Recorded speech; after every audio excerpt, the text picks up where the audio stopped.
Kochiro Maori. Sorry, just... Kochiro Maori, Kochiro Maori, Kochiro Maori. That's 3 married girls. But it's only one. That's just doing a harmony, a 3-piece harmony about this Maori girl. O makaue hoki, hey, that's it. Your hair is like the waves of the sea.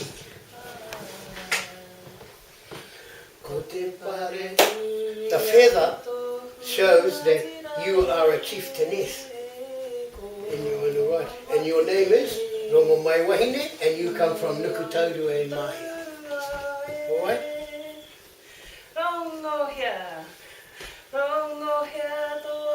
Rongo here means was heard, tuatahua, your beauty was heard all around the country. And women gossip got to Kahungunu, the chief. And he said to them, who's this woman that makes the heart go like this? That's why you go like that. The manua nui nei is that. What do they call it? The thundering of the heart. Palpitation. You're in love. Hey, well, wait till wahine e whakakapa te manua nui. Who is this woman, this beautiful woman that makes the heart pound? And that's where it says, Ko rongo mai wahine. And that's that woman, rongo mai wahine.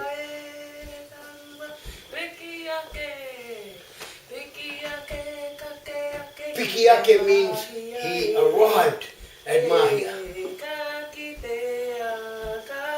And he saw the thing he desired. Ka kitea I tōna hihia, rongo mai wahine, he saw her. And it was, come on man, dive for some powers for us. You go dive for some powers. For Ma means for rongo mai wahine of Nukutauru. In those days, his prowess was when he died for powers. He didn't die for her; he died for the whole tribe in the pa. But he stuck them to his body, and he walked into them pa with macho man. He was macho, eh? And they had all his power stuck to his body. Eh? So yes, and that was Kahungunu. So it says that he got there. And it said, come on, boy, or chief, dive for some powers. And who were they for? For Rongo Mai Wahine. Because when he met Rongo Mai Wahine, she already had a husband. Well, had a partner, had a chief. And to win her heart, he lived in the power, right? But she slept with her husband. Her mother and them were there, and mother and father. And also this Kahungunu. Now, when the people saw him with the power stuck on him, ooh, look at that man. Oh, he was like me. Just like you. I'm a descendant. You know exactly, I think he'd lost the teeth at the time.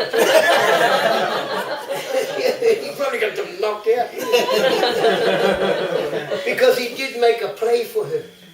But how he did that was, when he ate those abalone or power that he had stuck to him, what he did was shuck them out, and you eat what they call the huas or the pewas, which is the stomach. And what it does is it causes flatulence. Massive flatulence and red water. Oh, dead well, you know.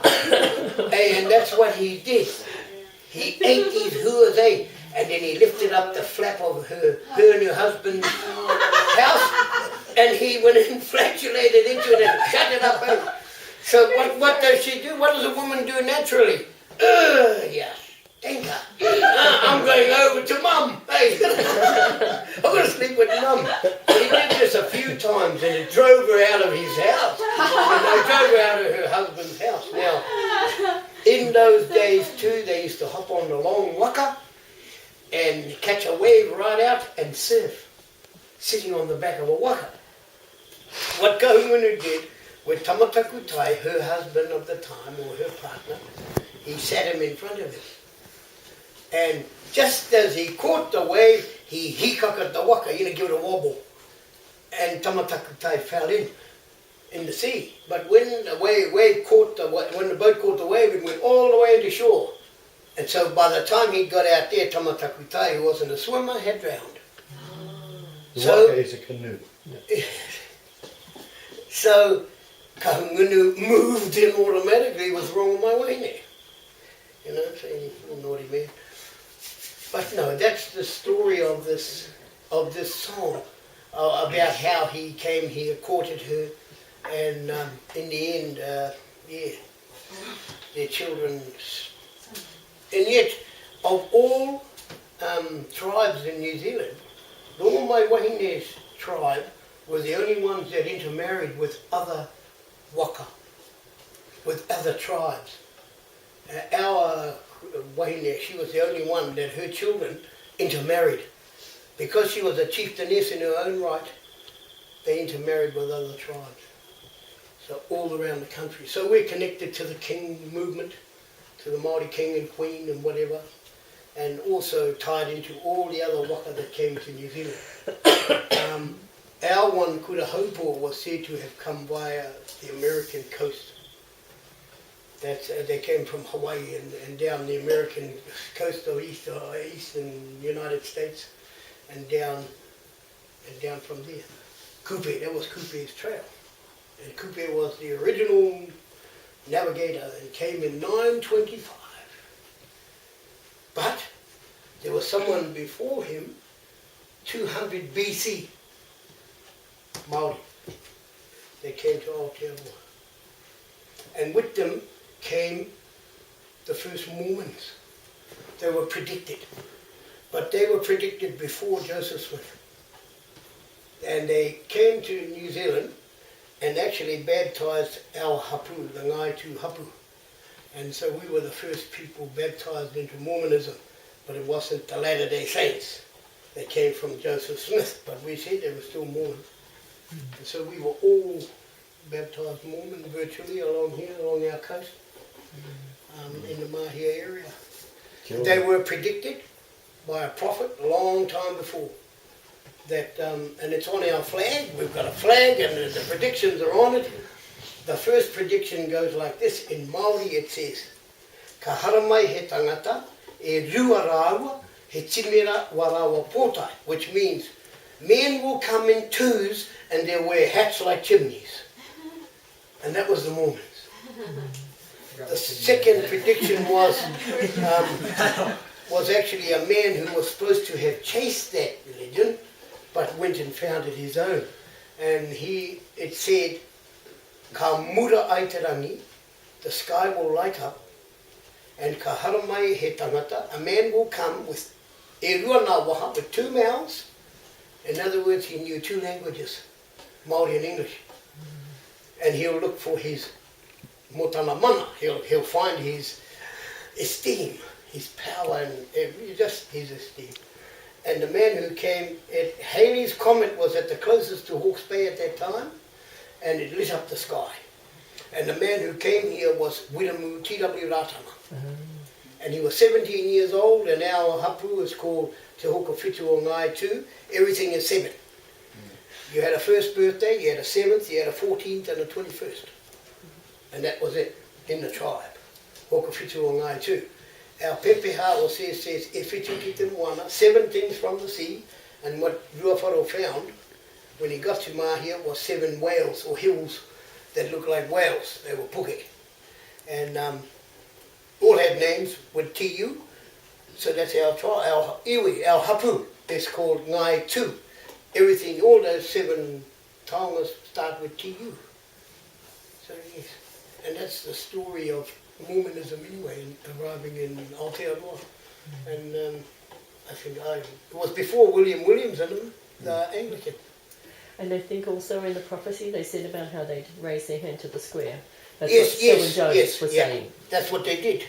Here, yeah, see, because also here too was Hakota, hey, Hagoth. That's right. Hey, they had their belief in that, in Hagoth. Yes. Hakota, they called him. Oh, awesome. And he's in the New Haka meeting house. Oh, awesome. Yeah. The coming of the Mormons. Yeah, they show 2 waka. Yes. Yeah. And And the so- tradition was they'll come in 2s Yes. and they'll have chimney hats. I know. Yes, so they were the first Mormons to land in Aotearoa in Mahia Peninsula. Right, so now, look, because the missionaries have to get going shortly, you guys want to do this haka once more now that Yep, you know go what you're right doing? through. And then have some dessert, do it all the way through. Okay, we'll do that. Okay. Okay. You start out with Well, we're starting out. Kahe, tua, toru, mai. Kotiro Maori